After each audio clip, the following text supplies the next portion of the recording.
तो नमस्कार साथियों, एक बार फिर से स्वागत है आपका। आज हम बात करेंगे आरएस फ्री के लिहाज से एक बहुत ही इम्पोर्टेंट रोल अदा करने वाली चीज का, और वह है राजस्थान सुजस जो जुलाई 2023 की है। ये आरएस फ्री के लिए बहुत ही इम्पोर्टेंट है और उसका रीजन क्या है, उसका जो मेन रीजन है वो ये है कि ये जो सुजस है वो पर्यावरण विशेषांक है। कौन सा? पर्यावरण और जो जैव विविधता संरक्षण से संबंधित जो चीजें हैं वो इसमें इंक्लूड है। तो करंट से रिलेटेड जितनी चीजें हैं पर्यावरण और जैव विविधता से संबंधित वो सारी अपने को इसमें मिल जाएंगी। तो अगर अपन सिलेबस को देखें तो अपना जो आरएस प्री 2023 का सिलेबस है उसमें दो जगह आपको राजस्थान का जो भूगोल है उसके अंदर दो जगह स्पष्ट लिखा हुआ मिल रहा है। पहली चीज है यहाँ पे देखिए प्राकृतिक वनस्पति, ठीक है, और दूसरा जैव विविधता और उसका संरक्षण। तो राजस्थान आरएस भर्ती परीक्षा 2023 की जो दो मेन टॉपिक है, इन मेन टॉपिक का जो करंट है, इन दोनों टॉपिक्स का जो करंट है उस करंट को क्लियर करने के लिए ये राजस्थान सुजस बहुत इंपॉर्टेंट है। तो हम शुरुआत करते हैं। इसकी शुरुआत करने से पहले आपसे निवेदन है कि अगर आप नए हैं तो एक बार चैनल को सब्सक्राइब जरूर कर दें। तो देखिए सबसे पहला है वन के बाहर पेड़ योजना, बहुत ही इंपॉर्टेंट स्कीम है, ट्री आउटसाइड फॉरेस्ट, ठीक है। सबसे पहले तो ध्यान रखना है कि ये भारत सरकार की स्कीम है। किसकी स्कीम है? भारत सरकार की स्कीम है। भारत सरकार ने इस स्कीम को 9 सितंबर 2022 को लॉन्च किया। तारीख याद रखें, 9 सितंबर 2022 को भारत सरकार ने इसको लॉन्च किया।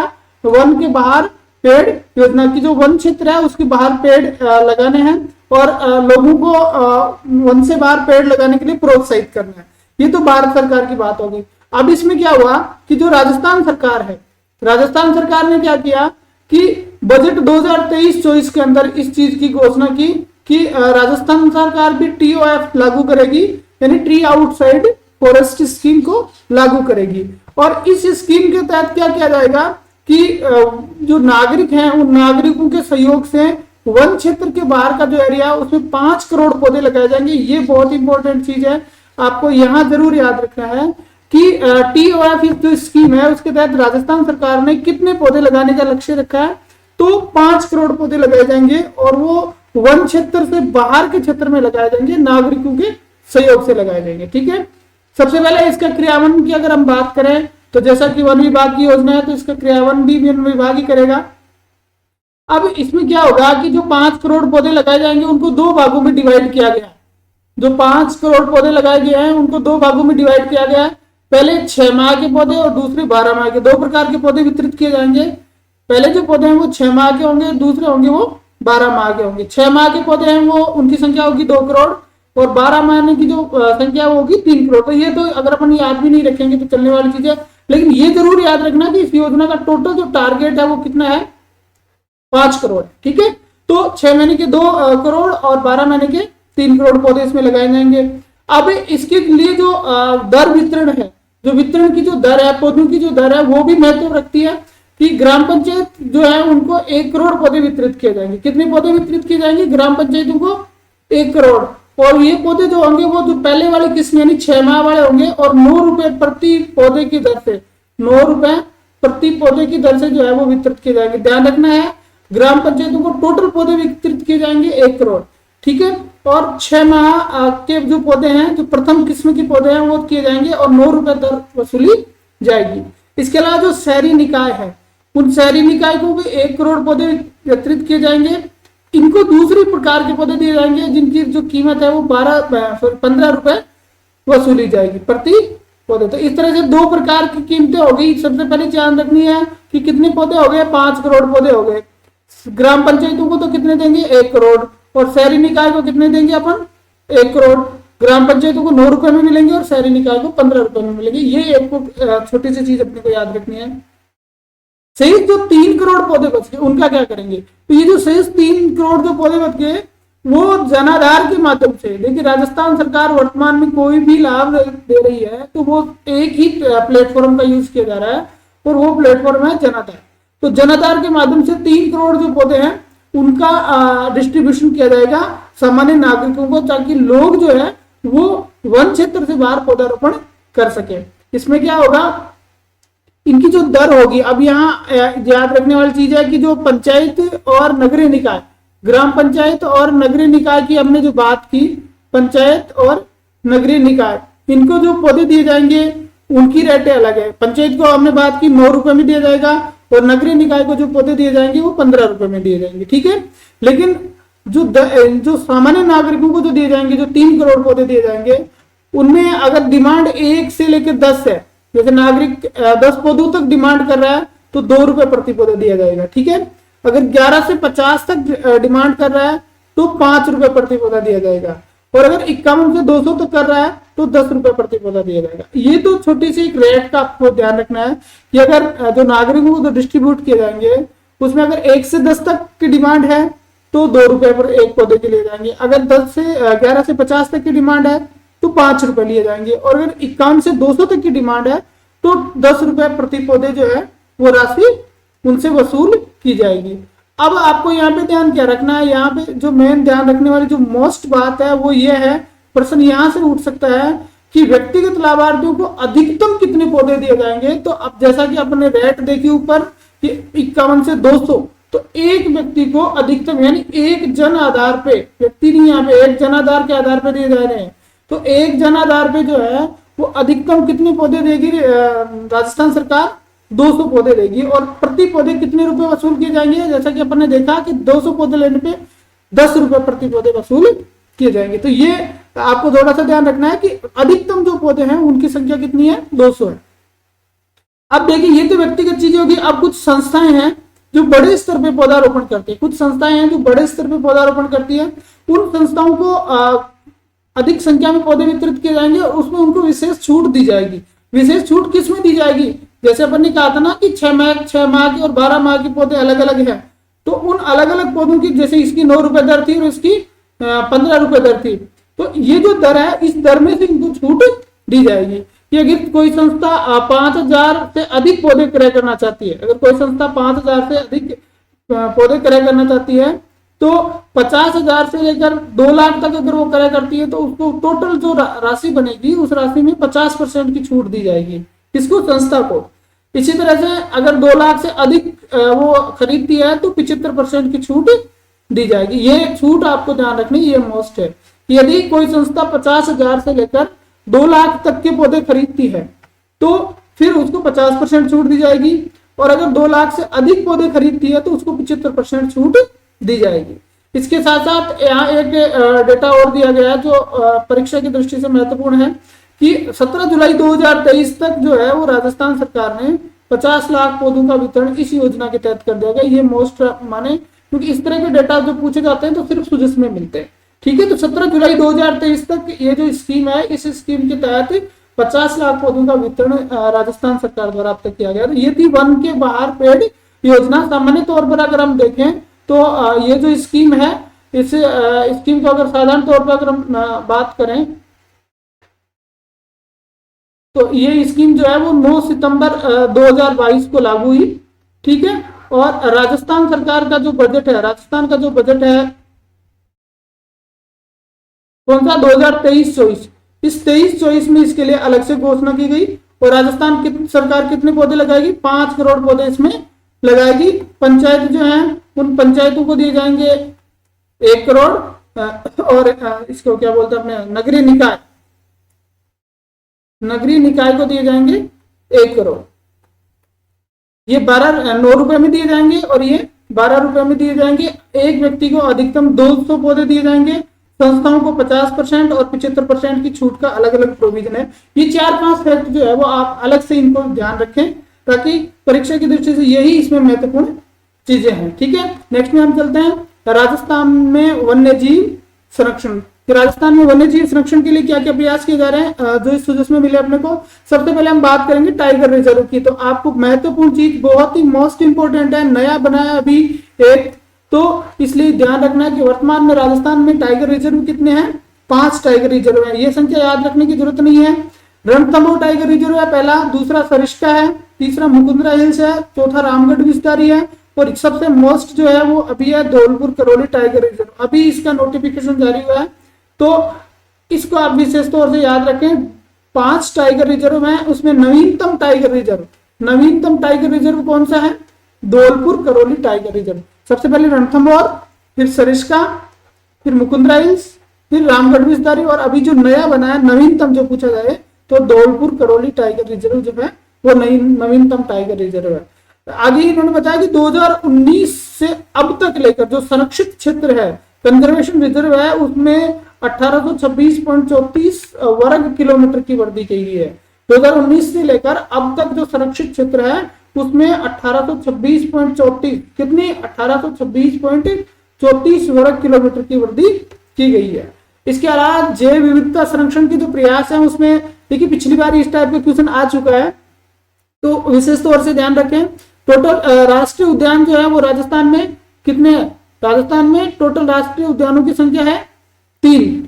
वन्य जीव अभ्यारण्य है उनकी संख्या है 26। कुछ किताबों में ये 27 मिलते हैं, कुछ बुक्स में जो है वो कितने मिलते हैं? 27 मिलते हैं, लेकिन अपने को 27 को नहीं मानना है। क्यों नहीं मानना है? कि राजस्थान सरकार का की जो सुजस है वो एक ऑथेंटिक कंटेंट है, और राजस्थान की जितनी भी भर्ती परीक्षाएं हैं उनमें इसको आधार बनाया जा सकता है। इसलिए अगर प्रश्न आता है कि राजस्थान में वन्य जीव अभ्यारण्य कितने हैं, तो राजस्थान में वन्य जीव अभ्यारण्य अपने को कितने माने? 26 माने। तो राष्ट्रीय उद्यान तो कितने हो गए? 3 हो गए। और कौन कौन से हो गए अगर वो आपको याद हो तो लिख सकते हैं। जैसे एक तो रणथंभौर हो गया,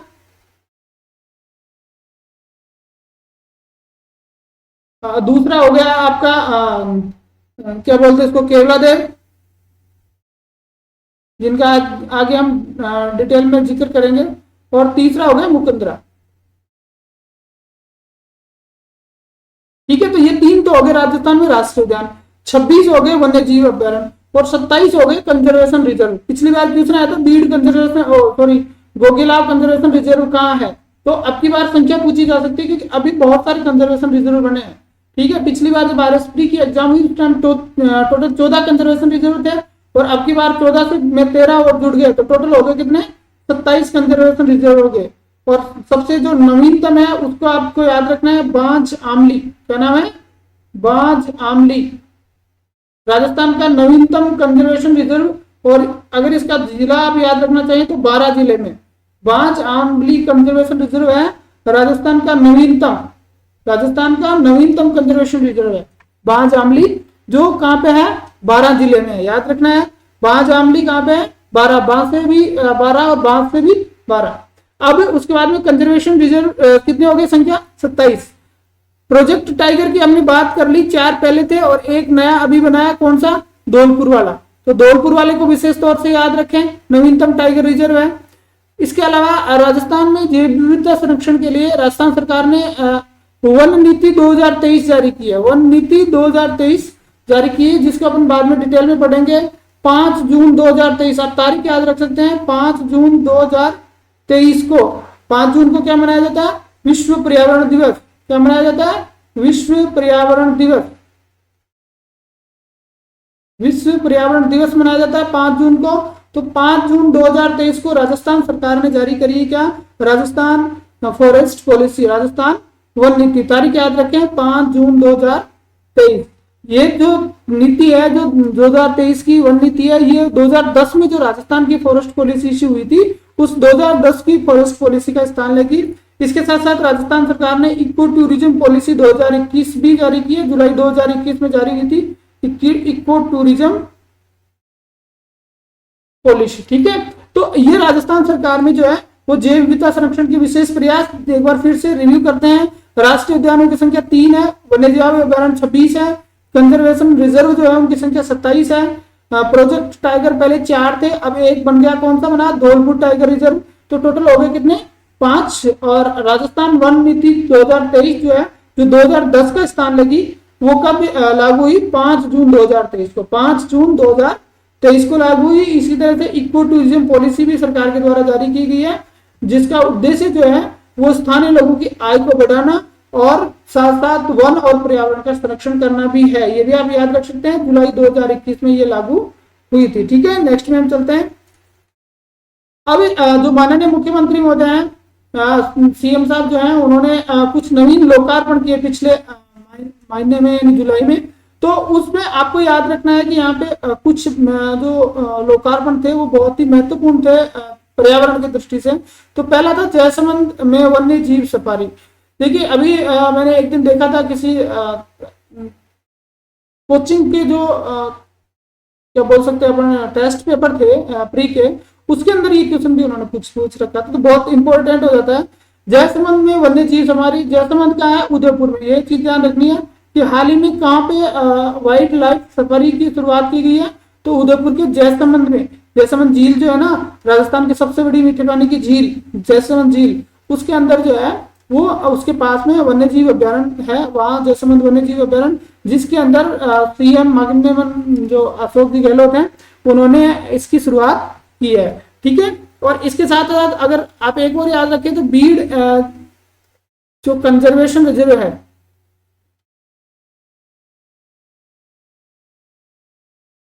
बीड कंजर्वेशन रिजर्व, इसको भी याद रखें। यहां भी वाइल्ड लाइफ सफारी की शुरुआत हुई है, और ये कहां पे, झुंझुनू में। बीड कंजर्वेशन रिजर्व में वाइल्ड लाइफ सफारी की शुरुआत जो है, वन्य जीव सफारी की शुरुआत हुई है, और एक कहां पे हुई है, जयसमंद जो उदयपुर में, वहां पे हुई है। ठीक है, इसके अलावा अबेड़ा बायोलॉजिकल पार्क, अबेड़ा कहां पे है, कोटा में। कोटा में अबेड़ा जो स्थान है वहां पे बायोलॉजिकल पार्क बनाया गया है। उदयपुर में पक्षी उद्यान का शिलान्यास किया गया है, ये गुलाब बाग में बना, जगह का नाम याद रखिए, आगे हम डिटेल से पढ़ेंगे इसको। गुलाब बाग जो है उदयपुर में, कौन सी जगह बनाया, तो गुलाब बाग उदयपुर में जो है वो पक्षी उद्यान बर्ड पार्क का शिलान्यास माननीय मुख्यमंत्री महोदय ने किया है। इसके अलावा आमागढ़ जयपुर जो है उसमें लेपर्ड सफारी की शुरुआत की गई है। जयपुर जो है उसमें किसकी शुरुआत की गई है, लेपर्ड सफारी की शुरुआत की है। केवड़ादेव राष्ट्रीय उद्यान को वेटलैंड बर्ड्स कंजर्वेशन सेंटर के रूप में विकसित करने का निर्णय भी लिया गया। ये बहुत ही महत्वपूर्ण चीज है। देखिए, राजस्थान में 2 वेटलैंड है, राजस्थान में जो 2 वेटलैंड ऐसी जो रामसर साइट में है। प्रश्न आता है राजस्थान में रामसर साइट कितनी है, तो रामसर साइट है कितनी, 2 रामसर साइट है, एक है सांबर झील और दूसरा आपका ये केवलादेव। ठीक है, एक सांबर और दूसरा केवलादेव है।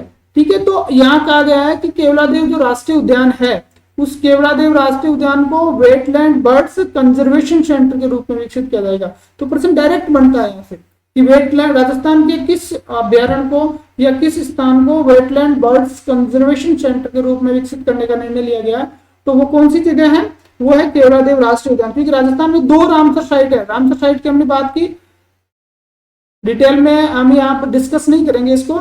इसमें राजस्थान में इतनी याद रखना कि 2 है, कौन कौन सी, एक केवलादेव है और दूसरा कौन सा है, सांबर। एक केवलादेव है और दूसरी सांबर झील है। तो केवलादेव को वेटलैंड बर्ड्स कंजर्वेशन सेंटर के रूप में डेवलप किया जाएगा। नेक्स्ट में हम चलते हैं, और एक नया मिशन राजस्थान सरकार ने शुरू किया है, तो किस चीज के लिए, वृक्षारोपण में या ये कहें फॉरेस्ट एरिया में वृद्धि करने के लिए, Rajasthan greening and rewilding mission. Rajasthan greening and rewilding mission, सबसे पहले आपको ध्यान रखना है कि ये जो मिशन है, इस मिशन की जो घोषणा है वो बजट घोषणा 2023-24 में की गई है। देखिए, यहाँ हम जो पढ़ रहे हैं ना, वो ज्यादातर 99% स्कीम्स जो है वो 2023-24 के बजट में घोषित हो चुकी है। तो 2023-24 का जो बजट है उसकी घोषणाओं के इम्प्लीमेशन के लिए ही सरकार अभी कदम उठा रही है। तो 2023-24 का जो बजट था उसमें Rajasthan greening and rewilding mission, Rajasthan greening and rewilding mission की घोषणा की गई। अब इस मिशन के तहत क्या किया जाएगा, जो फॉरेस्ट एरिया, राजस्थान का जो फॉरेस्ट एरिया है या फॉरेस्ट कवर है, उसमें क्या किया जाएगा, उसमें वृद्धि की जाएगी। बस एक ही टारगेट है इसका कि राजस्थान का जो फॉरेस्ट कवर है उस फॉरेस्ट कवर में इंप्लीमेंट किया जाए, उसमें वृद्धि किया जाए, उसको इंक्रीज किया जाए। तो सरकार क्या कर रही है कि एक तो लघु कुश वाटिका बना रही है प्रत्येक प्रत्येक जिले में बजट 22-23 में घोषणा की गई कि प्रत्येक जिले में एक बनाई जाए। फिर 23-24 में और घोषणा कर दी कि प्रत्येक जिले में कितनी बनाई जाए, एक और। तो टोटल एक जिले में कितनी बनेगी, अगर प्रश्न ये आता है कि बजट 23-24 के अनुसार प्रत्येक जिले में कितनी लघु कुश वाटिकाएं बनाई जाएंगी, तो आंसर आएगा 1। लेकिन अगर ये आएगा कुल कितनी बनाई जाएंगी, तो 22-23 में भी ये घोषणा थी 1 की और 23-24 में भी 1 की, तो टोटल मिला के कितनी बनाई जाएंगी, 2 लघु कुश वाटिकाएं बनाई जाएंगी। और प्रति जो लघु कुश वाटिका है उसमें जो व्यय है वो कितना होगा, 2 करोड़ होगा। अगर संपूर्ण पूरे राजस्थान की पूछ रहे तो कितनी हो गई, 66। कितनी वाटिकाएं बनाई जाएंगी, 66 लघु कुश वाटिकाएं बनाई जाएंगी। ग्रीन लंग्स की आवश्यकता हेतु शहरों में 28 करोड़ रुपए खर्च कर वृक्षारोपण किया जाएगा। देखिए, जो जैसे जो पेड़ होते हैं वो ग्रीन लंग्स के रूप में यूज आते हैं। कार्बन डाइऑक्साइड को ऑब्जर्व करते हैं, तो उसकी आवश्यकता के लिए 28 करोड़ रुपए खर्च करके शहरों में जो है वो वृक्षारोपण में बढ़ोतरी करने का प्रयास इसमें किया जाएगा। ठीक है, नेक्स्ट में हम चलते हैं। उदयपुर के नैसर्गिक सौंदर्य को मिला सम्मान गुलाब पार्क बर्ड पार्क। जैसे हमने अपने बात की थी कि राजस्थान में एक बर्ड पार्क की स्थापना की गई है, और वो कहाँ पे की गई है? उदयपुर में की गई है। कौन सी जगह है? गुलाब बाग। तो उसके बारे में हम देखते हैं कि उदयपुर राजस्थान का पहला बर्ड पार्क, सबसे मोस्ट चीज, राजस्थान का प्रथम बर्ड पार्क है, कहां पे स्थापित किया गया है? तो उदयपुर में, और जगह का नाम है वो कौन सा? गुलाब बाग। अभी हमने पहले भी इसके बारे में काफी बात किया। तो गुलाब बाग के अंदर जो है वो इसकी स्थापना की जाएगी। और एक और इसकी सबसे मेन चीज आपको याद रखनी है, वो मोस्ट है कि यहाँ पर एक विशेष पक्षी को कंजर्वेशन किया जाएगा, एक विशेष पक्षी को संरक्षण दिया जाएगा, और इसका नाम है ग्रीन मुनिया। ग्रीन गुनिया नहीं, ग्रीन मुनिया। क्या नाम है? ग्रीन मुनिया। इस बर्ड पार्क में इस विशेष पक्षी की जो है तो उसका क्या किया जाएगा? ये रहा, उसको क्या किया जाएगा? संरक्षित किया जाएगा, उसकी ब्रीडिंग सेंटर बनाया जाएगा। जैसे राजस्थान में एक गोडाउन ब्रीडिंग सेंटर है। गोडाउन ब्रीडिंग सेंटर कहाँ पे है? जैसलमेर में। गोडाउन ब्रीडिंग सेंटर कहाँ पे है?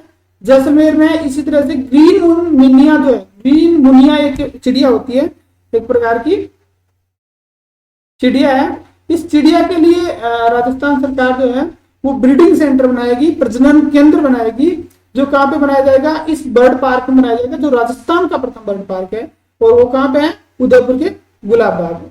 इसके साथ साथ जयसमंद लेपर्ड सफारी की शुरुआत की गई 22 मई को। 22 मई को कौन सा दिन होता है? विश्व जैव विविधता दिवस। विश्व जैव विविधता दिवस, विश्व जैव विविधता दिवस होता है। हर वर्ष के कब मनाते हैं? 22 मई को मनाते हैं। ठीक है, 5 जून को मनाते हैं हम विश्व पर्यावरण दिवस, और 22 मई को मनाते हैं विश्व जैव विविधता दिवस। तो ये विश्व जैव विविधता दिवस के दिन जयसमंद लेपर्ड सफारी या जयसमंद वन्य जीव सफारी की शुरुआत हुई, तो ये याद रखनी है। इसके साथ साथ एक नेचर पार्क बनाया गया उदयपुर में। कौन सी? ये बागदड़ा नहीं, बागदड़ा है। इस जगह का नाम क्या है? बागदड़ा वनखंड। बागदड़ा वनखंड कहाँ पे है? बागदड़ा वनखंड जो है वो कहाँ पे है? उदयपुर में है। और इस बागदड़ा वनखंड में सरकार ने क्या बनाया? नेचर पार्क बनाया। इसके साथ साथ एक बहुत ही महत्वपूर्ण चीज है पैंथर रेस्क्यू सेंटर। पैंथर, टेम्पर राइटिंग मिस्टेक है, टाइपिंग मिस्टेक है, सॉरी। पैंथर रेस्क्यू सेंटर बनाया गया। राजस्थान का पैंथर रेस्क्यू सेंटर बनाया गया। आपको ध्यान रखना है, सज्जनगढ़ में। उदयपुर में एक पक्षी अभ्यारण्य है, सज्जनगढ़ अभ्यारण्य, राजस्थान का सबसे छोटा अभ्यारण्य है। राजस्थान का सबसे छोटा वन्य जीव अभ्यारण्य है। और इसमें ही जो है वो क्या बनाया गया है?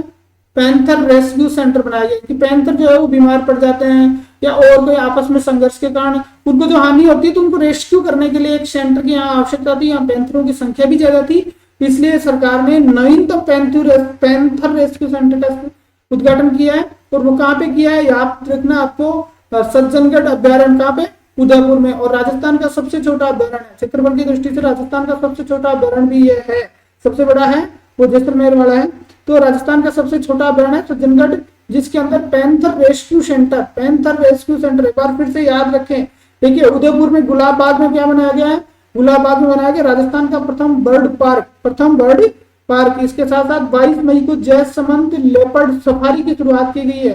बागदड़ा वनखंड जो है, बागदड़ा वनखंड, उसके अंदर क्या बनाया गया है? उसके अंदर नेचर पार्क बनाया गया, नेचर पार्क बनाया गया बागदड़ा वनखंड के अंदर। इसके साथ साथ panther rescue centre, panther rescue centre बनाया गया है। ये कहाँ पे बनाया गया है? सज्जनगढ़ वन्य जीव अभ्यारण्य, जो कहाँ पे है? उदयपुर में है। और राजस्थान का सबसे छोटा अभ्यारण्य है, उसके अंदर ये बनाया गया है। साथ ही एक निर्णय और लिया गया है कि 43.50 करोड़ रुपए, 43.50 करोड़ रुपए खर्च करके सरकार जो है वो 50 पक्षी घरों का निर्माण भी करेगी। ये इतना मोस्ट नहीं है, बाकी 3-4 चीजें जो बताई गई बहुत ही इंपॉर्टेंट है। परीक्षा में निश्चित रूप से ये जो है आपकी ये जो सुजस है उसमें से क्वेश्चन छपने वाला है, तो सुनिश्चित मानिए, एक बार अच्छी तरह से देखिए इसको। दूसरा, राजस्थान का पहला बर्ड पार्क अभी अपन पढ़ के आए, कहाँ पे?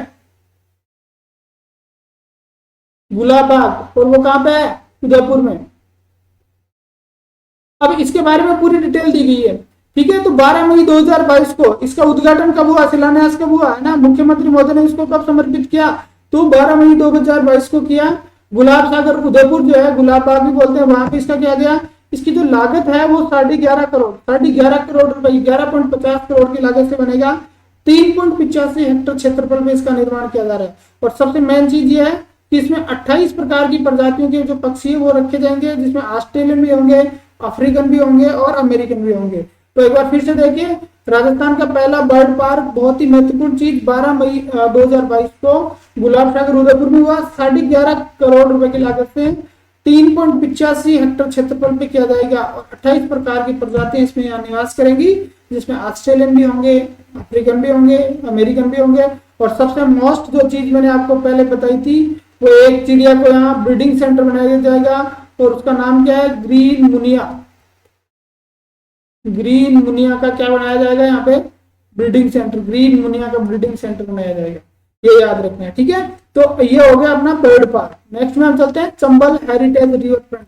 राजस्थान में बहुत ही सबसे महत्वपूर्ण जो है वो बात है, राजस्थान का पहला हेरिटेज रिवर फ्रंट है और यहाँ तक कि विश्व का भी पहला, राजस्थान का भी प्रथम और विश्व का भी प्रथम हेरिटेज रिवर फ्रंट कहाँ बनाया गया है, चंबल नदी पे बनाया गया है। और जिला कौन सा है, तो जिला है आपका कोटा। कोटा जिले में चंबल नदी पर राजस्थान हेरिटेज रिवर फ्रंट बनाया गया। ठीक है, 6 किलोमीटर लंबा है। इसकी लंबाई कितनी है, 6 किलोमीटर है। देखिए यहाँ पे ये जो इस तरह की पूरी जो नदी है उसके दोनों तरफ ये इस टाइप की ये चीजें बनाई गई है, हेरिटेज लुक दिया गया उसको पूरे 6 किलोमीटर को। जहाँ पे गंदगी रहती थी, जहाँ बाढ़ की समस्या रहती थी, उसके चारों तरफ, उसके दोनों तरफ जो है वो हेरिटेज सेंटर बना के उसको पर्यटन के नए रूप में विकसित कर दिया गया। ठीक है, तो राजस्थान का प्रथम है और विश्व का भी ये प्रथम है। ठीक है, आगे चलते हैं हम। तो इसकी जो लंबाई है वो 6 किलोमीटर है। और सबसे मेन चीज इसमें याद रखने वाली चीज है कि इसमें 26 घाट है। कितने घाट हैं ये पूछा जा सकता है, जैसे पूछते हैं ना पुष्कर में कितने घाट है, पुष्कर में कितने घाट हैं, तो पुष्कर में 52 घाट है।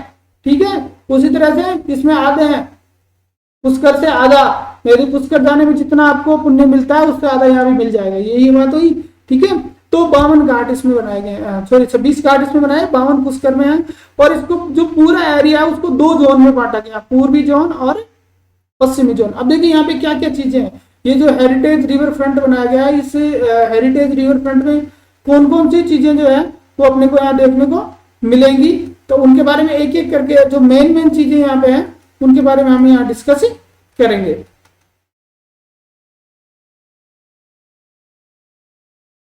हेरिटेज रिवर फ्रंट के अंदर क्या क्या है उसके बारे में हम यहाँ डिस्कस करेंगे। सबसे पहला है Nehru, JL Nehru face mask. देखिए ये आप यहाँ चित्र देख सकते हैं, जवाहरलाल नेहरू जी का जो है वो एक फेस मास्क यहाँ बनाया गया, गन मेटल से बनाया गया। किससे बनाया गया, गन मेटल से बनाया गया। इस गन मेटल के प्रयोग करके बनाया गया। अब ये जो फेस मास्क है ना, यहाँ तक व्यक्ति पहुंच सकता है और ये जो आंखें हैं ये पारदर्शी है। इन आंखों के माध्यम से यहाँ तक पहुंच के और अपना मुंह अंदर देके नेहरू जी की आंखों से जो है वो चंबल का नजारा व्यक्ति देख सकता है। तो इसके लिए जवाहरलाल नेहरू फेस मास्क वहां बनाया गया है। ये 12 मीटर ऊंचा है, इसकी जो ऊंचाई है वो 12 मीटर है और इसकी जो चौड़ाई है वो कितनी है, 3 मीटर है। व्यक्ति वहां तक पहुंच के अपना मुंह अंदर डाल के और इस फेस मास्क का यूज करके जो है वो वहां की चीजों को, वहां के नजारों को देख सकता है। ये बहुत ही रोमांचकारी चीज यहाँ पे बनाई गई है। ठीक है, जैसा मैंने बताया गन मेटल से निर्मित है। और ये जो फेस मास्क है इसके जस्ट सामने एक मूर्ति बनी हुई है। यहाँ से क्वेश्चन निकल सकते हैं कि वहां कौन सी मूर्ति है, तो वो मूर्ति कौन सी है, चंबल माता की मूर्ति। जैसे चंबल नदी है ना, तो अब नदी को माता समझते हैं, तो वहां पे एक नदी को जो है वो माता जी का रूप देखे हुए चंबल माता की मूर्ति वहां पे स्थापित की गई है। ठीक है, इसके साथ साथ दूसरी चीज है नंदी प्रतिमा। देखिए विश्व की सबसे बड़ी नंदी प्रतिमा, विश्व की सबसे बड़ी नंदी प्रतिमा यहाँ पे स्थापित की गई है। और अगर शिव की बात करें, शिव प्रतिमा की हम बात करें, विश्व की सबसे बड़ी शिव प्रतिमा कहाँ पे है, तो शिव प्रतिमा जो है वो नाथ द्वारा में स्थापित की है, नाथ द्वारा में स्थापित की गई और उसका नाम दिया गया है विश्वास स्वरूपम। आपको याद रखना है, नाथ द्वारा में लॉर्ड शिवा की सबसे ऊंची जो है वो प्रतिमा स्थापित की गई है और उसका नाम दिया गया है विश्वास स्वरूपम। ये नाम जरूर याद रखें क्योंकि परीक्षा की दृष्टि से बहुत महत्वपूर्ण है। अभी इसकी शुरुआत हुई थी थोड़े समय पहले, तो हो सकता है कि परीक्षा में पूछ लिया गए कि नंदी प्रतिमा तो कहाँ स्थापित की गई है, चंबल रिवर फ्रंट पे स्थापित की गई है। और शिव प्रतिमा जो है वो कहाँ स्थापित की गई है, नाथद्वारा। नाथद्वारा किस जिले में पड़ता है, राजसमंद। अगर जिला पूछ लिया जाता है तो यहाँ राजसमंद लिखना अपने को, उदयपुर में नहीं है, ठीक है। तो यहाँ पे जो शिव जी की जो मूर्ति स्थापित की गई है उसको नाम दिया गया है, उसका क्या नाम है, विश्वास स्वरूपम। अब ये जो नंदी प्रतिमा है इसकी लंबाई 6.5 मीटर है, चौड़ाई 10.5 मीटर है और ऊंचाई 4.5 मीटर है। ये कोई आपको हाइट, लंबाई, ऊंचाई याद करने की जरूरत नहीं, इस तरह की चीजें नहीं पूछी जाती। हाँ, ये पूछा जाता है कि किस पत्थर की बनी है, तो यहाँ पे ये आपको बहुत महत्वपूर्ण हो जाता है। ये जो नंदी प्रतिमा है उसको किससे बनाया गया है, जोधपुर के पत्थर से बनाया गया। किस पत्थर से बनाया गया, जोधपुर के। देखिए जो JL नेहरू फेस मास्क था वो गन मेटल का बना हुआ था, और ये नंदी प्रतिमा जो है वो विश्व की सबसे बड़ी नंदी प्रतिमा है। और किसकी बनाई गई है, ये बनाई गई है जोधपुर के पत्थर से। जोधपुर के पत्थर से इसका निर्माण किया गया। नेक्स्ट में हम चलते हैं, अगला है विश्व की सबसे बड़ी घंटी। देखिए यहाँ सबसे बड़ी बड़ी चीजें बन रही है, तो एक बनाई गई है विश्व की सबसे बड़ी घंटी जो सिंगल पीस कास्टिंग है। सिंगल पीस कास्टिंग का मतलब एक ही पत्थर को काट के बनाई गई है, अलग अलग जुड़ा हुआ नहीं है, एक ही पत्थर से बनी है, एक ही पत्थर से सिंगल पीस कास्टिंग है।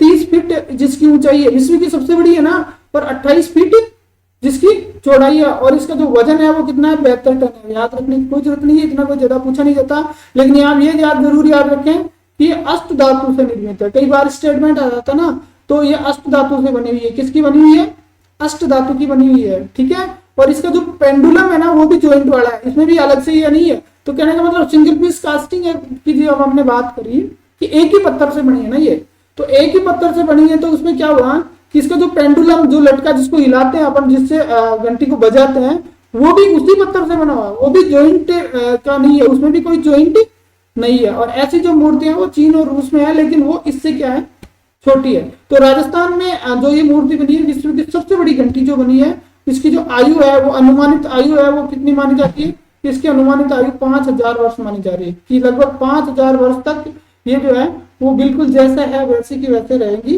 ठीक है। तो 2-3 चीजें याद रखनी, विश्व की सबसे बड़ी है, सिंगल पीस कास्टिंग में बनी हुई है, 72 टन वजनी और अष्ट धातु से निर्मित है, और चीन और रूस में भी इस तरह की है, लेकिन वो इससे क्या है, छोटी है, ठीक है। तो नेक्स्ट में हम चलते हैं, अगला अपना है विश्व के प्रमुख भवन एक स्थान पे। हाँ, तो अगला अपना था विश्व के प्रमुख भवन एक स्थान पर। जैसा कि अपने शुरू में फोटो में देखा था कि यहाँ पे जो है वो 9 प्रकार के जो भवन है वो एक जगह पे बनाए गए। 9 प्रकार के भवन एक स्थान पे बनाए गए। वो कौन कौन से, ये बहुत ही महत्वपूर्ण चीज है। यहाँ पे जो है आपको पूछा जा सकता है कि निम्न में से कौन सा भवन जो है वो चंबल रिवर फ्रंट पे है या नहीं है, इस टाइप की चीजें पूछी जा सकती है, ठीक है। तो वेस्टमिंस्टर एबे इंग्लैंड का कौन सा है, वेस्टमिंस्टर एबे, ये कहाँ का है, इंग्लैंड का। इसके बाद में आगा बुजुर्ग मस्जिद, आगा बुजुर्ग मस्जिद जो है वो ईरान की, वो भी यहाँ पे बनी है। इसके अलावा मंदिर प्रवेश, देखिए दक्षिण भारतीय जो शैली है, दक्षिण भारत की जो मंदिर निर्माण शैली है, उसमें जो प्रवेश द्वार है, मंदिरों के जो प्रवेश द्वार है, उन्हें प्रवेश द्वार को क्या कहते हैं, गोपुरम कहते हैं। क्या कहते हैं, गोपुरम। तो वो मंदिर प्रवेश का जो गोपुरम है वो भी यहाँ पे बनाया गया, ठीक है। इसके बाद में ट्रेवी फाउंटेन, इटली में एक फाउंटेन है जिसका नाम है ट्रेवी फाउंटेन, वो यहाँ पे बना है। इसके अलावा अपना दिल्ली का लाल किला यहाँ पे बनाया गया है। साथ साथ पेगोडा फोंगोंग टेम्पल, चीन का पेगोडा फोंगोंग टेम्पल बना है। इसके अलावा फ्रांस का म्यूजियम जो बहुत ही इंपॉर्टेंट है वो बना है। वाशिंगटन, यूएसए की जो राजधानी है, उस वाशिंगटन जो राजधानी है उसका मॉडल यहाँ पे बनाया गया। यूएस की जो राजधानी वाशिंगटन है उसका मॉडल यहाँ पे बनाया गया। और साथ साथ थाईलैंड के लिए थाई टेम्पल बनाया गया। ये कहाँ का है, थाईलैंड का थाई टेम्पल यहाँ पे बनाया गया। तो ये देखिए ये 9 प्रकार के भवन यहाँ पे बनाए। एक बार फिर से याद रखिए, वेस्टमिंस्टर एबे इंग्लैंड, आगा बुजुर्ग मस्जिद ईरान, मंदिर प्रवेश का gopuram, Trevi fountain Italy, Lal Qila Delhi, pagoda फोंगोंग temple चीन, म्यूजियम फ्रांस, वाशिंगटन जो यूएसए की राजधानी उसका मॉडल बनाया गया, और थाईलैंड का टेम्पल बनाया गया, ठीक है। तो ये 9 प्रकार के जो भवन है ये बनाए गए, ये जरूर याद रखना, बहुत ही महत्वपूर्ण मान के चलना इनको, ठीक है। बहुत ही करंट का सबसे ये कह सकते हैं पॉपुलर क्वेश्चन है। अगर हम बात करें संसद निर्माण, संसद के नए भवन के निर्माण की बात करें, तो उसके बाद में सबसे मोस्ट अगर कोई है तो वो ये है कोटा का चंबल हेरिटेज रिवर फ्रंट।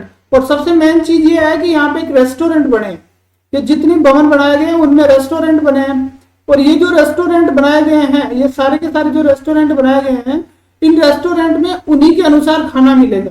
कौन सा? उनका जो देश है, जिस देश के हैं उसका ही खाना, देश का खाना इसमें मिलेगा। जैसे मान लीजिए इंग्लैंड है, तो इंग्लैंड वाले में जो रेस्टोरेंट बना तो उसमें इंग्लैंड का खाना मिलेगा।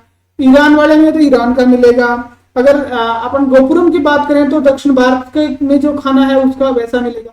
तो जैसे खाना आपको खाना है उसमें आप चले जाए। आपको चाइनीज खाना है तो आप चाइनीज में जाइए, आपको फ्रेंच खाना है तो फ्रेंच उसमें जाइए, म्यूजियम में जाइए। तो ये अलग अलग खाने जो रेस्टोरेंट है वो भी यहाँ पे खुले, वो उन्हीं की तर्ज पे यहाँ पे खोले गए। ठीक है, नेक्स्ट में हम चलते हैं। चंबल माता की मूर्ति जो मैंने आपको बताई थी, जे एल नेहरू का जो फेस मास्क है, J L Nehru face mask हमने बात करी है पहले। J L Nehru face mask के जो पास में जो है वो चंबल की मूर्ति बनाई गई है। इसके साथ साथ बैराज गार्डन बनाया गया। देखिए बैराज जो है वो कोटा बैराज बांध है, तो उस हिसाब से उसी के नाम पे जो गार्डन बनाया गया है। लेकिन आपको याद है रखना कि वृंदावन गार्डन की तर्ज पे बनाया। किसकी तर्ज पे बनाया गया? वृंदावन। मेन चीज क्या हो जाती है कि किसकी तर्ज पे बनाया गया, तो वृंदावन गार्डन की तर्ज पे बनाया गया। भारत की सबसे ऊंची मार्बल की मूर्ति बनाई गई है, कौन सी? चंबल माता की मूर्ति। और किस गार्डन में बनाई गई? बैराज गार्डन में बनाई गई। ठीक है, जो वृंदावन गार्डन की तर्ज पे बनाया। ये 20 मीटर पेडेस्टल, यानी इसकी जो कुर्सी है, अपन क्या कह सकते हैं मारवाड़ी में, अपन कहें कि इसकी जो कुर्सी है, इसकी जो जगती है, ठीक है, हम कहते हैं ना कि जो कीर्ति स्तंभ है उसकी जगती 42 मीटर है। तो उसी हिसाब से 20 मीटर इसकी पेडेस्टल है और 42 मीटर इसकी क्या है? ऊंचाई है। तो ये इतनी कोई विशेष नहीं है। आपको यहाँ ध्यान, मेन चीज जो ध्यान रखनी है, मोस्ट बात जो है वो ये है कि ये वियतनाम के मार्बल से बनी है। देखिए 2-3 चीजें हमने यहाँ देखी है कि नंदी की जो मूर्ति बनी, वो नंदी की मूर्ति किससे बनी? जोधपुर पत्थर से बनी है। फेस मास्क जो बना वो फेस मास्क गन मेटल से बना है। ठीक है, इसी तरह से ये जो चंबल माता की मूर्ति बनी है ना, ये किससे बनी है? ये वियतनाम के मार्बल से बनी है। कौन से मार्बल से बनी है? वियतनाम के मार्बल से बनी है। इसके साथ साथ यहाँ पे एक योग साधक की मूर्ति भी दिखाई देती है। योग साधक की मूर्ति बनाई गई है जो योग घाट पे बनाई गई है। और इसकी सबसे महत्वपूर्ण विशेषता है, इसको कैसे भी घुमा के पूछा जा सकता है, इनविजिबल स्ट्रक्चर है। मतलब ये गायब हो जाता है, आपको दूर से दिखाई देता है, पास जाने पे गायब हो जाता है, कभी दिखता है कभी गायब हो जाता है। तो स्टील के द्वारा बनी हुई है और इनविजिबल स्ट्रक्चर बोलते हैं। तो इसको ऐसे भी पूछ सकते हैं कि इनविजिबल योग साधक कहाँ पे है? तो योग घाट वो कहाँ पे है? हेरिटेज रिवर फ्रंट पे है। ठीक है, इनविजिबल स्ट्रक्चर कहाँ पे बनाया गया? तो कैसे भी इसको पूछा जा सकता है। तो आपको ध्यान रखना है कि ये इनविजिबल स्ट्रक्चर है, ये गायब हो जाता है बीच बीच में, बड़ा रोमांच पैदा करता है कि अभी तो था अभी कहाँ गया। ठीक है, तो इस हिसाब से हमें ध्यान रखना है। नेक्स्ट है अपना हाड़ौती घाट। अब ये जो चंबल हेरिटेज साइट बनाई गई है, इसके ऊपर हाड़ौती से रिलेटेड, तो हाड़ौती घाट बनाना लाजमी था। यहाँ पे हाड़ौती घाट पे 84 खंभों की छतरी बनी है। ठीक है, 84 खंभों की छतरी कहाँ पे है? वैसे बूंदी में है। तो उसी छतरी का जो मॉडल है, देखिए मेन छतरी नहीं बनी यहाँ पे, बल्कि उसके क्या बनाए गए? मॉडल बनाए गए छोटे छोटे। इसके अलावा जो तारागढ़ का जो दुर्ग है, तारागढ़ फोर्ट का जो है उसका प्रवेश द्वार बनाया गया, इसका एंट्री गेट बनाया गया। तारागढ़ कहाँ पे है? ये भी बूंदी में है। देखिए तारागढ़ 2 हैं, एक बूंदी में है और दूसरा कहाँ है? अजमेर में है। तो यहाँ पे हम हाड़ौती की बात कर रहे हैं, तो अजमेर वाले का नहीं बनाया गया, बल्कि किसका बनाया गया?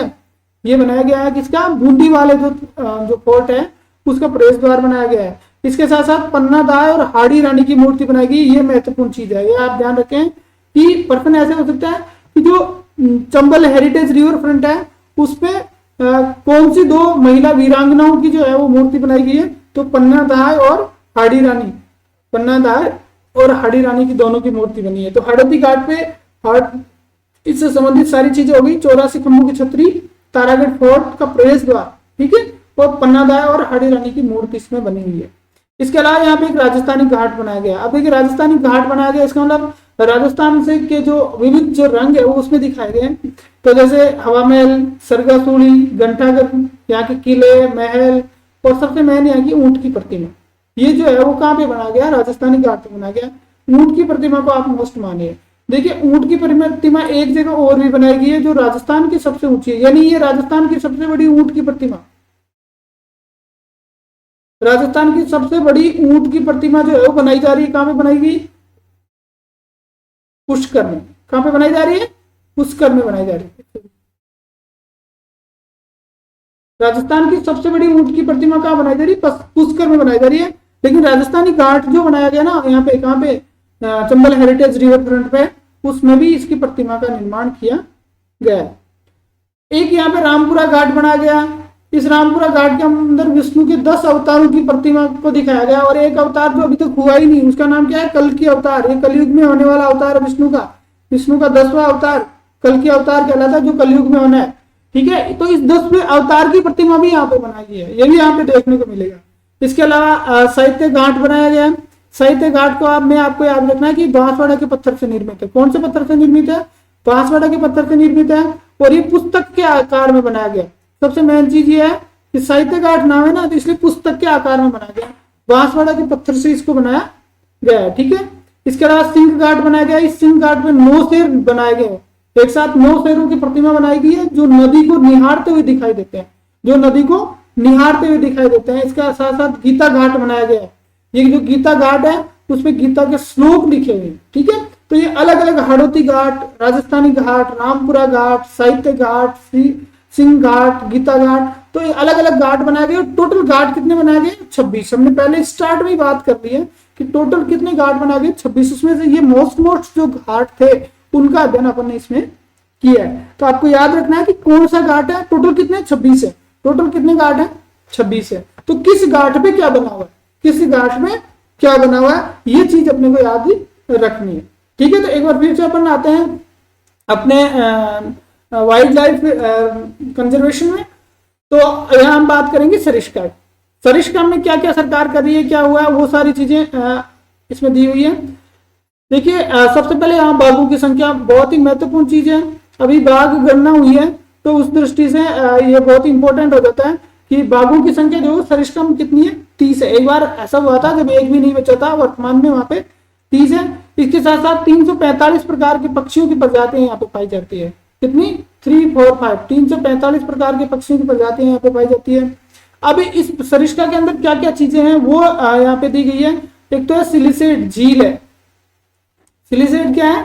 झील है। इसका निर्माण 1844 में महाराजा विनय सिंह, जो अलवर के महाराजा थे, उन्होंने करवाया था। और सबसे मेन चीज देखिए, ये चीज आपको कहीं नहीं मिलेगी। इसकी जो लागत है ना, आपको किताबों में मिल जाएगा, राजस्थान का फलाना कहते हैं, ये कहते हैं, वो कहते हैं, लेकिन कितने रुपए में बनी, ऐसी चीजें जो है वो सुजस में ऑथेंटिक रूप से मिलती है।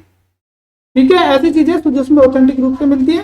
तो 8 लाख रुपए की, उस टाइम पे 8 लाख रुपए इसके लगे थे। 1844 में महाराजा विनय सिंह जो है अलवर के शासक थे, उन्होंने इसका निर्माण करवाया था। ये जो है, इसकी ऊंचाई है 40 फीट और 100 फीट इसकी लंबाई है। और सबसे मेन चीज, यहाँ पर एक 4 मंजिला क्या बना हुआ है? महल बना हुआ, 4 मंजिला महल बना हुआ है, जिसको वर्तमान में सरकार ने आरटीडीसी क्या बना दिया, वहां पे होटल बना दिया। आरटीडीसी होटल बना दिया है। किसको? इस भवन को। ये जो 4 मंजिला भवन जो सिलिसेट झील पर बना हुआ है। ठीक है, उसके बाद में अगला है भर्तरी। ये उज्जैन के राजा थे, और उनके उज्जैन के राजा की जो ये तपोस्थली है वो यहाँ इस अभ्यारण्य के अंदर है। यहाँ पे भाद्रपद और वैशाख माह में मेला लगता है। आपको जगह याद रखनी है कि भर्तरी का जो मेला है वो कहाँ पे लगता है? वो सरिस्का में लगता है। और सरिस्का में कब लगता है? तो भाद्रपद और वैशाख माह में ये जो है वो मेला लगता है। इसके अलावा एक मेन चीज है पांडुपोल, ये हनुमान जी का मंदिर है। और उससे भी मेन चीज आपको याद रखनी है शयन मुद्रा में।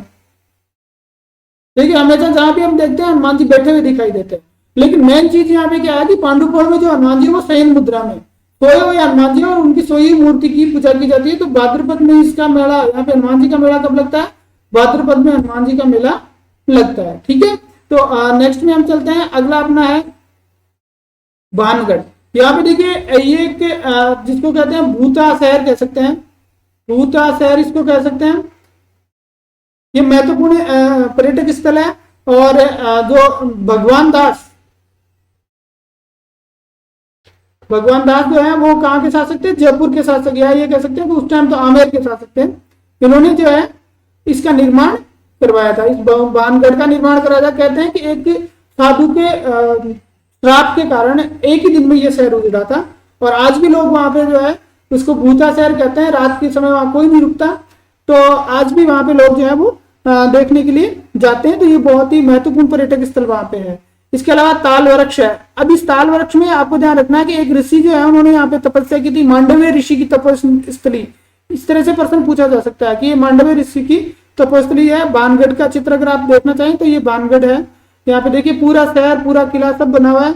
भगवान दास जो आमेर के शासक थे उनके द्वारा बनाया गया था। लेकिन एक ही दिन में एक ऋषि के श्राप के कारण, ऋषि के श्राप के कारण ये जो किला था, ये जो शहर था, वो एक दिन में उजड़ गया था। ठीक है, इसलिए अभी ये भूता शहर कहा जाता है, भूतों का शहर कहलाता है। रात को वहां कोई नहीं रुकता। इसके अलावा यहाँ पे गंगा मंदिर भी बना है, छोटा सा मंदिर है, कोई विशेष नहीं है। आपको याद रखना मूसी महारानी की छतरी, ये जो दुर्ग है, ये जो क्या बोलते हैं अपना सरिस्का अभ्यारण्य है, इसके अंदर मूसी महारानी की छतरी बनी हुई है। और इस छतरी की जो खंबे हैं उनकी संख्या कितनी है? 80 है। 84 की हमने अभी बात की, 84 की कहाँ पे है? बूंदी में है। और 80 खंभों की छतरी कहाँ पे है? अलवर में। अलवर में कहाँ है? ये जो सरिस्का अभ्यारण्य है उसके अंदर है। ठीक है, और सबसे मेन चीज आपको ध्यान रखनी है कि ये किसने बनाई थी? विनय सिंह। वही विनय सिंह जिन्होंने सीधी सेठ झील बनवाई थी। विनय सिंह जो है उन्होंने इस छतरी का निर्माण करवाया था। तो इस तरह से ये जो है वो महत्वपूर्ण चीज हो जाती है अपने सरिस्का में। नेक्स्ट में हम चलते हैं Ranthambore tiger reserve. Ranthambore tiger reserve, Ranthambore tiger देखिए किस तरह से यहाँ पे जो है वो ये क्या बोलते हैं बाघ हैं वो अटकेलियां करते हुए नजर आते हैं। रणथंभौर टाइगर रिजर्व को हम देखेंगे अभी।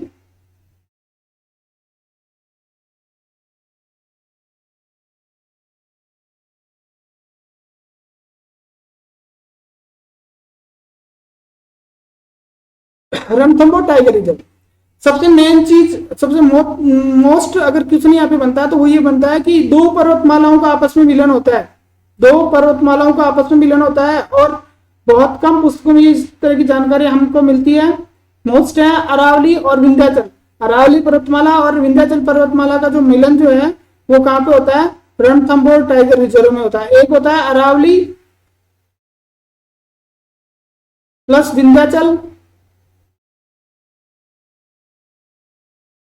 अरावली विंध्याचल प्लस मालवा का पठार। एक ये भी ध्यान रखना है, अरावली विंध्याचल और मालवा का पठार, इन तीन का जो मिलन है वो कहां पे होता है? वो सीता माता अभ्यारण्य में होता है। कहां पे होता है? सीता माता अभ्यारण्य। इन तीन का मिलन स्थल कहां है? सीता माता अभ्यारण्य में है। ठीक है, तो याद रखना है अरावली विंध्याचल और मालवा का पठार कहां पे है? सीता माता अभ्यारण्य में। और अरावली और विंध्याचल का मिलन स्थल है वो कहां पे है?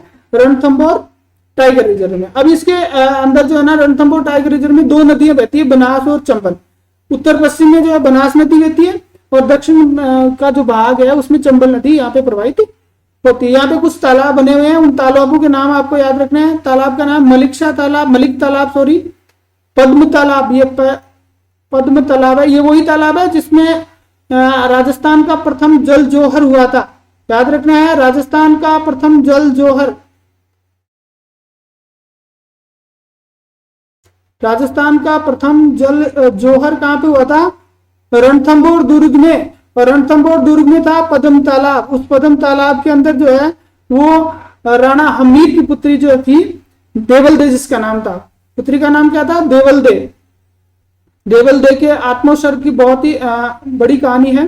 तो देवलदे जो है उसने इस पद्म तालाब में अपने आप को समर्पित करके राजस्थान का प्रथम जल जोहर किया था। तो याद रखने वाली चीज है, राजस्थान का प्रथम जल जोहर कहां पे होता? पद्म तालाब में हुआ था। और ये पद्म तालाब कहां पे है? रणथंभौर में, यानी रणथंभौर टाइगर रिजर्व का जो क्षेत्र है उसके अंदर ये पद्म तालाब स्थित है। इसके अलावा राजबाग, कमलबाग और नाल घाटी, यहाँ पे ये मुख्य तालाब है। तो मेन चीज आपको याद रखनी है मलिक तालाब और पद्म तालाब, मलिक तालाब और पद्म तालाब। इसका जो क्षेत्रफल है 1700.22 वर्ग किलोमीटर है। क्षेत्रफल कितना है? 1700.22 वर्ग किलोमीटर है। और सबसे मेन चीज आपको देखिए रणथंभौर जो है, रणथंभौर दुर्ग, ये क्या बोलते हैं टाइगर रिजर्व 3 जिलों में फैला हुआ है, सवाई माधोपुर, करौली और टोंक। ये याद रखना है मेन तो, क्योंकि जिले पूछे जाते हैं और वहां पे अपन कंफ्यूज हो जाते हैं कि राजस्थान के जो रणथंभौर टाइगर रिजर्व है वो कितने जिलों में फैला हुआ है? तो 3 जिलों में फैला हुआ है। 3 जिले कौन कौन से हैं? सवाई माधोपुर, करौली और टोंक। सवाई माधोपुर, करौली और टोंक, सवाई माधोपुर, करौली और टोंक में फैला हुआ है रणथंभौर टाइगर रिजर्व। ठीक है, 11,113.36 वर्ग किलोमीटर का जो क्षेत्र है उसको क्रिटिकल टाइगर हैबिटेट घोषित किया गया। ये मोस्ट चीज याद रखनी है। टोटल 1700.22 वर्ग किलोमीटर है, लेकिन उसमें से 1113.36 वर्ग किलोमीटर का जो क्षेत्र है उसको क्रिटिकल टाइगर हैबिटेट घोषित किया गया। क्या घोषित किया गया? Critical tiger habitat. 1113.36 वर्ग किलोमीटर, 1113.36 वर्ग किलोमीटर को घोषित किया गया critical tiger habitat, critical tiger habitat घोषित किया गया। नेक्स्ट में हम चलते हैं। यहाँ पे बिल्ली परिवार की 6 प्रजातियां पाई जाती है। 315 प्रकार की जो है वो पक्षियों की प्रजातियां पाई जाती है। सरीसृप जो है उनकी 35 प्रकार की और पौधों की 402 प्रकार की प्रजातियां यहाँ पे पाई जाती है। याद रखने वाली इतनी कोई विशेष नहीं है।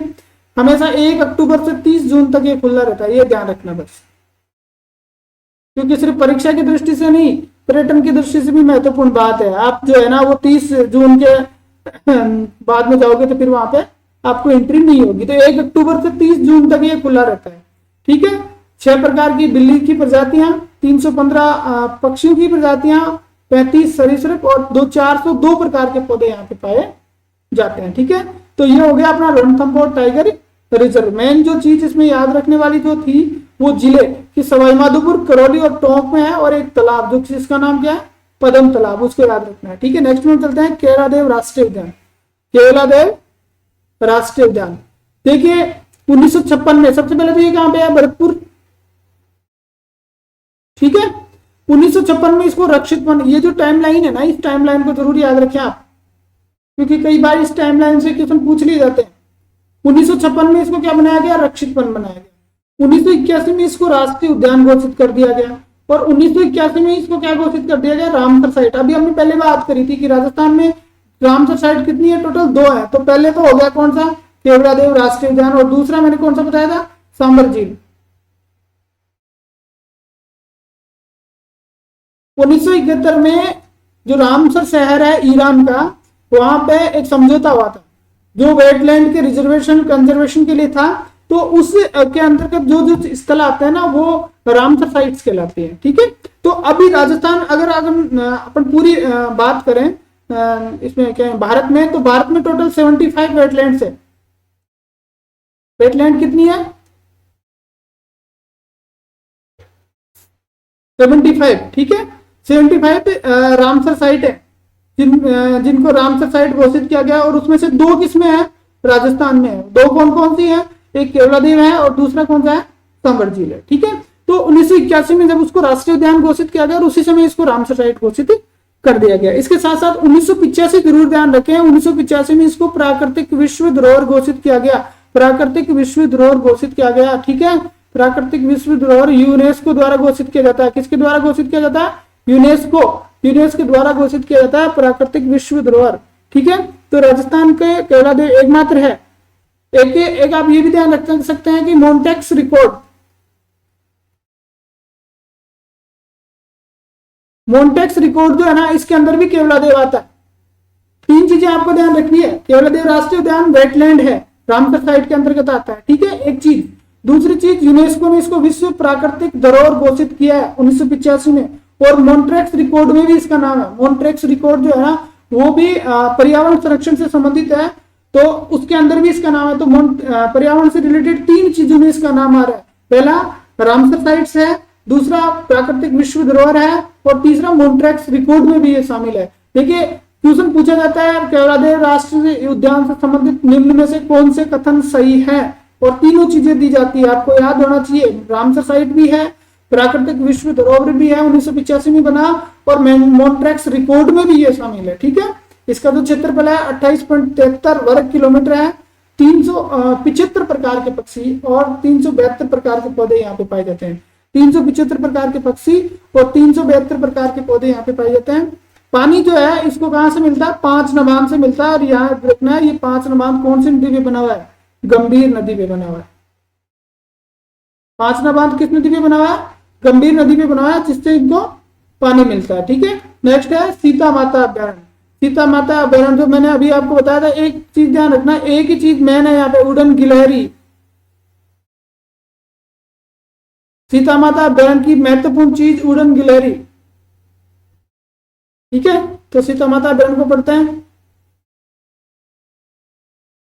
देखिए इसमें मैंने बताया कौन सी चीज प्रसिद्ध है, उड़न गिलहरी, और उसको स्थानीय भाषा में क्या कहा जाता है, आसोवा कहा जाता है। जिले का नाम जरूर याद रखें। सीता माता अभ्यारण्य किस जिले में है, प्रतापगढ़ जिले में स्थित है। ठीक है, और ये जो उड़न गिलहरी है इसको स्थानीय भाषा में तो आसोवा कह देते हैं, और वैज्ञानिक जो भाषा है इसमें इसको कहते हैं red flying squirrel Petaurista albiventer. Red flying squirrel Petaurista albiventer, red flying squirrel Petaurista albiventer. ठीक है, 42,000 हेक्टेयर में ये जो क्षेत्रफल है में ये विस्तृत है। इतना कोई विशेष नहीं बात नहीं है, लेकिन यहाँ आपको याद रखना है ये मोस्ट, मैंने पहले भी बताई इस बात को कि यहाँ पे 3 पर्वतमालाओं का आपस में मिलन होता, 3 पर्वतमालाओं का आपस में मिलन होता। कौन कौन सी, अरावली, विंध्याचल और मालवा का पठार। वेरी गुड, तीनों मोस्ट। पहले हमने बात की अरावली और विंध्याचल, इसका मिलन क्या होता है, रणथंभौर टाइगर रिजर्व में होता है। लेकिन यहाँ पे हो रहा है किसका, अरावली, विंध्याचल और मालवा का पठार, 3 का मिलन हो रहा है। 3 का, अरावली, विंध्याचल और मालवा का पठार। ये याद रखिए कहाँ पे हो रहा है, सीता माता वन्य जीव अभ्यारण्य प्रतापगढ़ में हो रहा है। कहाँ पे हो रहा है, सीता माता वन्य जीव अभ्यारण्य प्रतापगढ़ में हो रहा है। और यहाँ पे देखिए 2 नदियां हैं, जाखम नदी, कर्ममोई या कर्म मोचनी भी बोलते हैं। कर्ममोई या कर्म मोचनी नदियों का उद्गम यहाँ से होता है, यहाँ बहती है। एक यहाँ पे उड़न गिलहरी के साथ साथ चोत्सिंग का भी पाया जाता है। ये एंटीलोप जो प्रजाति का जानवर है, और इसको स्थानीय भाषा में क्या कहा जाता है, बेडल कहा जाता है। क्या कहा जाता है, बेडल। देखो इसको तो क्या कहते हैं, आसोवा, और एंटीलोप प्रजाति का ये जो है इसको क्या कहते हैं, बेडल कहते हैं। इसके साथ साथ यहाँ आर्किड और विशाल मकड़ियां जो है ना वो भी पाई जाती है। सबसे मेन चीज आपको याद रखना है कि यहाँ एक आरामपुरा अतिथि गृह है, आरामपुरा अतिथि गृह। और इस आरामपुरा अतिथि गृह में क्या हुआ था, सीता माता वनवास के दौरान रही थी। तो राजस्थान के कौन सा क्षेत्र है जहाँ पे वनवास के दौरान सीता माता ने निवास किया था, तो वो सीता माता वन्य जीव अभ्यारण्य है। और राजस्थान का कौन सा क्षेत्र है जहाँ पे पांडवों ने निवास किया था, तो पांडवों ने निवास किया था कहाँ पे, विराट नगर में। कहाँ पे किया था, विराट नगर में। तो दोनों चीजें याद रखनी है। सीता माता तो कहाँ निवास किया, प्रतापगढ़ में, सीता माता अभ्यारण्य उन्हीं के नाम पे पड़ा। और विराट नगर में किसने निवास किया, पांडवों ने अपना क्या बिताया था, अज्ञातवास। पांडवों ने अपना अज्ञातवास कहाँ बिताया था, विराट नगर में बिताया था। ठीक है, उसके बाद में नेक्स्ट में हम चलते हैं। अगला है पर्यटन का नया आयाम, इको टूरिज्म। मैंने बात करी थी इको टूरिज्म पॉलिसी सरकार ने जारी की है। तो पर्यटन को नया आयाम देने के लिए पॉलिसी जारी की गई है। देखिए इको टूरिज्म पॉलिसी 2021 कब जारी की गई, जुलाई 2021 में जारी की। आप ये याद रखें, मोस्ट बात है। इसका जो पर्पज है, इसका जो उद्देश्य है वो क्या है, इसका उद्देश्य पर्यटन को बढ़ावा देना, प्राकृतिक और सांस्कृतिक संपदाओं का संरक्षण करना, और इसके साथ साथ जो स्थानीय समुदाय हैं उनकी आजीविका को बढ़ाना भी इसका मेन पर्पज है। ये 2-3 चीजें याद रखें कि पर्यटन को बढ़ावा देना, जुलाई 2021 में इको टूरिज्म पॉलिसी राजस्थान की जारी हुई। इसका मेन पर्पज था पर्यटन को बढ़ावा देना। इसके साथ साथ जो प्राकृतिक और जो सांस्कृतिक संपदाएं हैं उनका संरक्षण करना, और साथ साथ जो स्थानीय समुदाय है उनकी आजीविका में भी वृद्धि करना, ये चीज थी। इसके तहत क्या क्या गतिविधियां की जाएंगी, तो ये इतनी विशेष नहीं है। Trekking, nature walk, bird watching आदि ये सारे काम जो वन अभ्यारण्य में किए जा सकते हैं वो किए जाएंगे। इसके अलावा ये चीज आपको याद रखनी है कि इसका जो नोडल बनाया गया है वो किसको बनाया गया, वन विभाग को बनाया गया। देखिए वन विभाग को इसका नोडल बनाया गया है। इसके लिए साथ साथ राजस्थान वन विकास निगम, राजस्थान वन विकास निगम, इसको भी नोडल बनाया गया। और ब्रांडिंग के लिए इसके अधिकृत किया गया जिसको, पर्यटन विभाग को।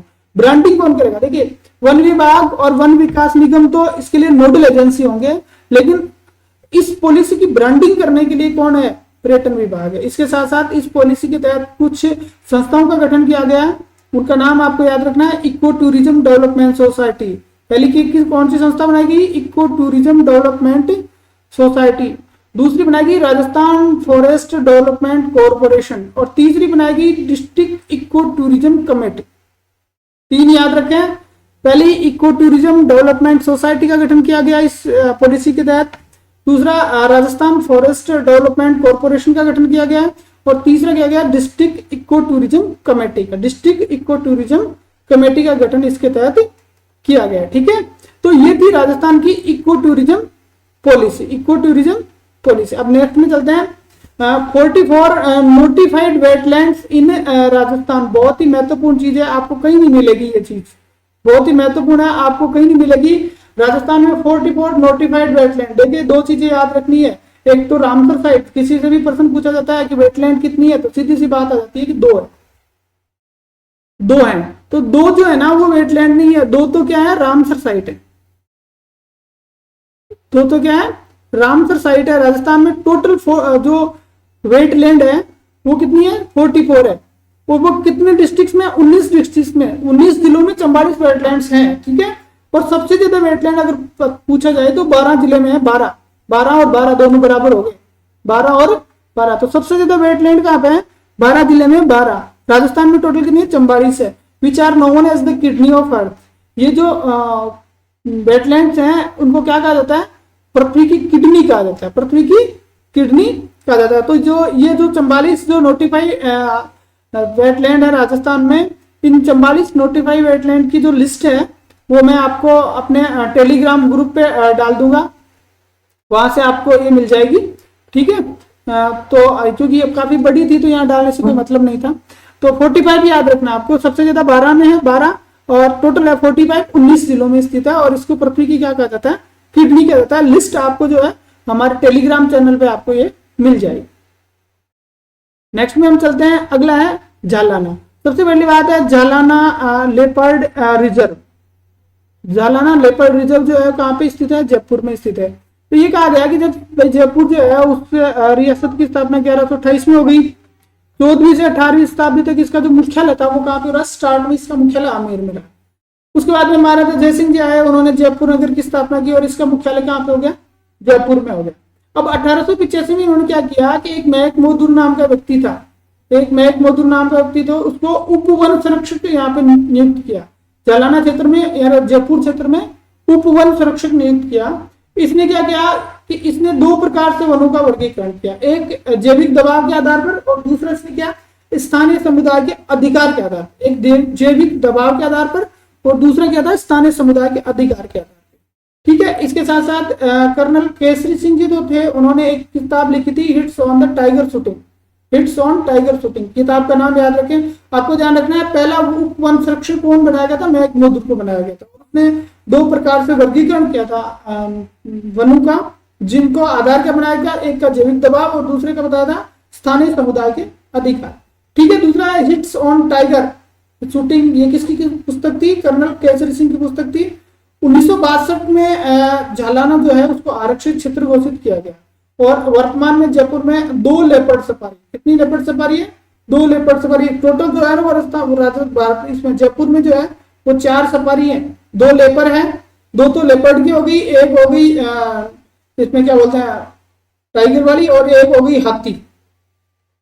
तो टोटल 4 लेपर्ड सफारी वाला एकमात्र शहर है जयपुर, ठीक है। नेक्स्ट में हम चलते हैं अमृता देवी पुरस्कार। तो ये है अपना अमृता देवी स्मृति पुरस्कार। सबसे पहली चीज आपको याद रखनी है कि ये जो पुरस्कार दिया जाता है वो किस लिए दिया जाता है, वन सुरक्षा और वन्य जीव संरक्षण।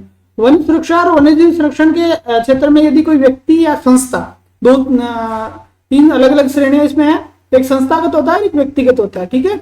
और फिर एक व्यक्तिगत होता है वन्य जीव संरक्षण के लिए अलग से।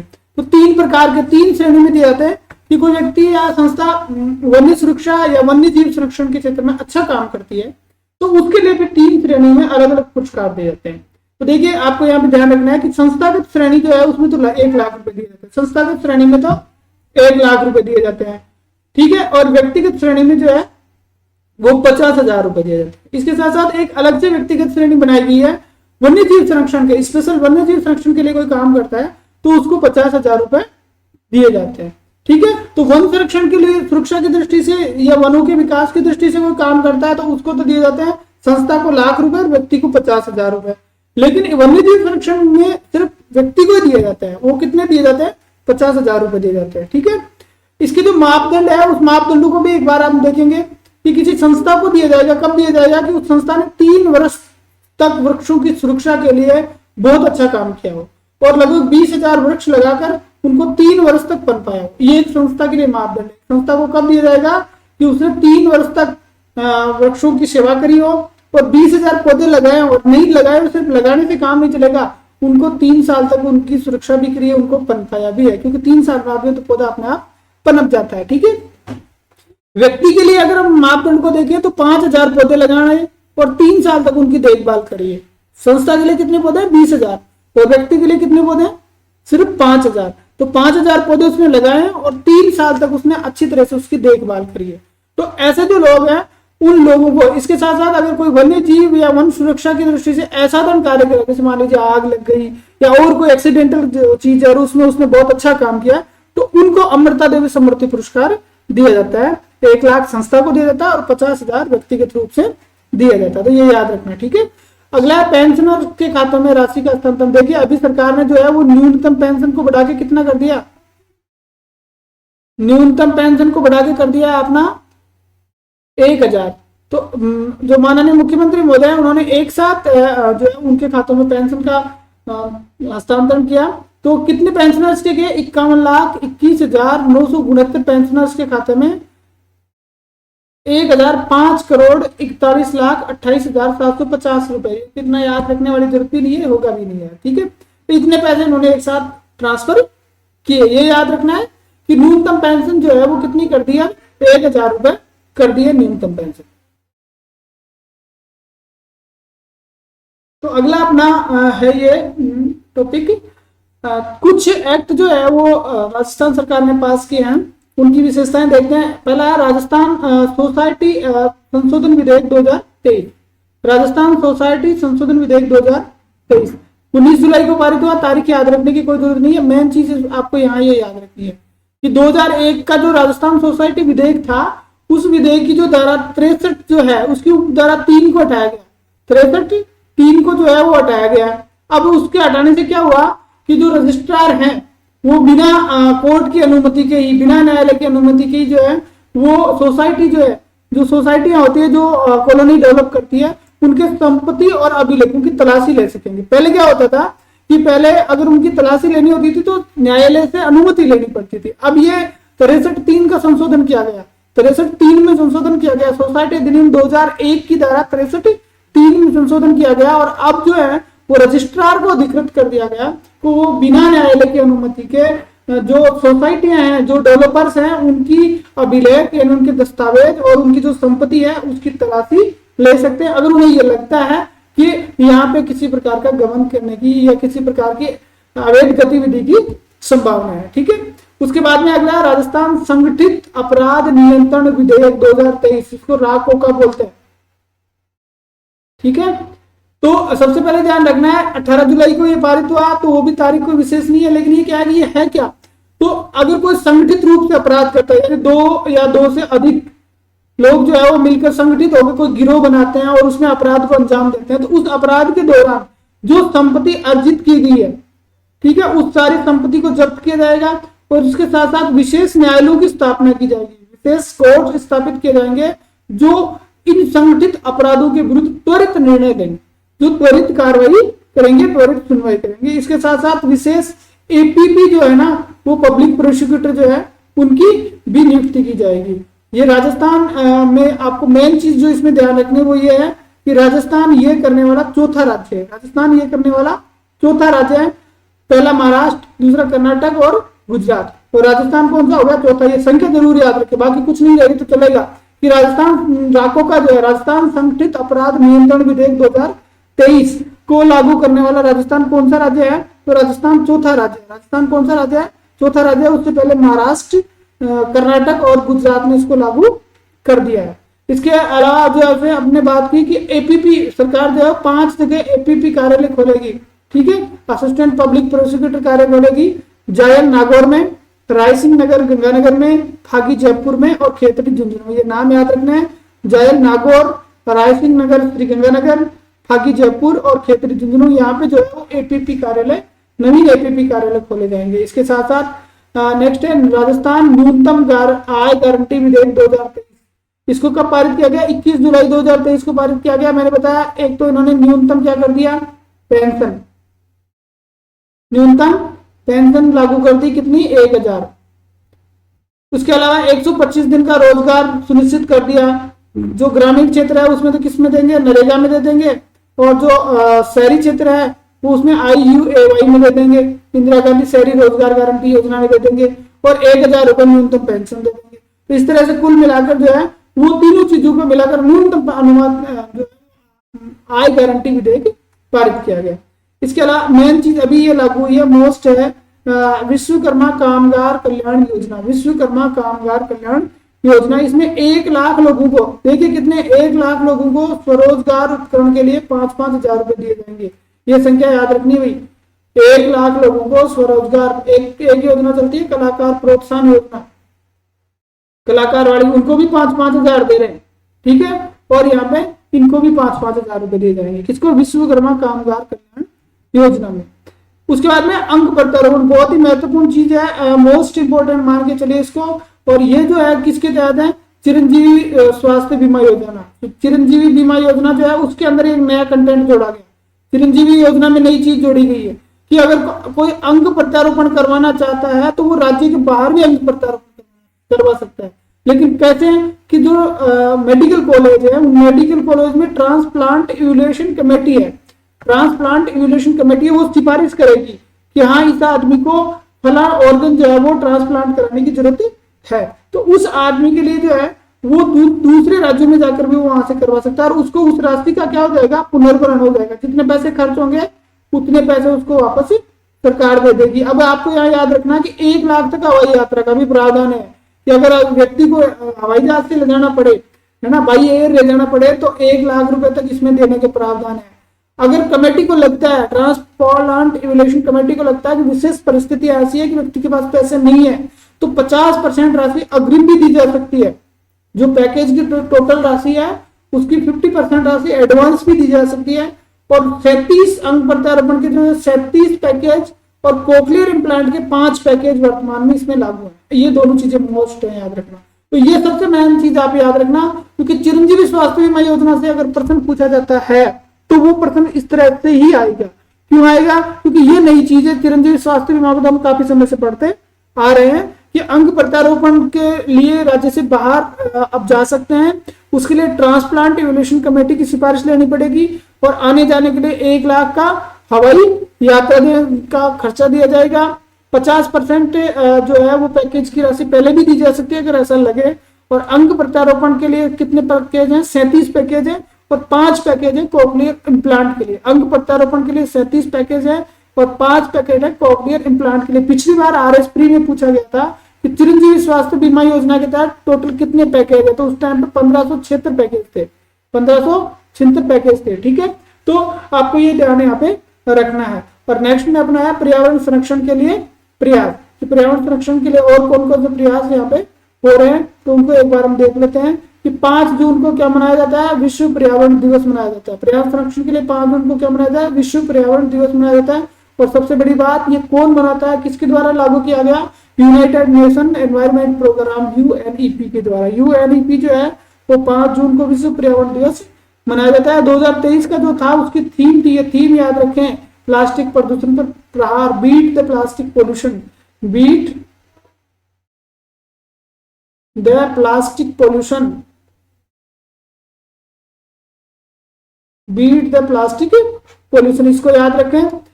इसके अलावा हेल्थ असेंबली जो है वो 76वीं हेल्थ असेंबली थी, जिसकी 21 मई से 30 मई तक आयोजन किया गया। और प्लास्टिक अपशिष्ट प्रबंधन नियम 2021 जो है वो 12 अगस्त 2021 को जारी किए गए। इन नियमों में इस विशेषता क्या थी कि 1 जुलाई 2021 से 100 माइक्रोन मोटाई से कम की जो प्लास्टिक है उसके उपयोग पे क्या लगाया गया, प्रतिबंध लगाया गया। तो ये जो है वो पर्यावरण संरक्षण के क्षेत्र में महत्वपूर्ण कार्य किया गया।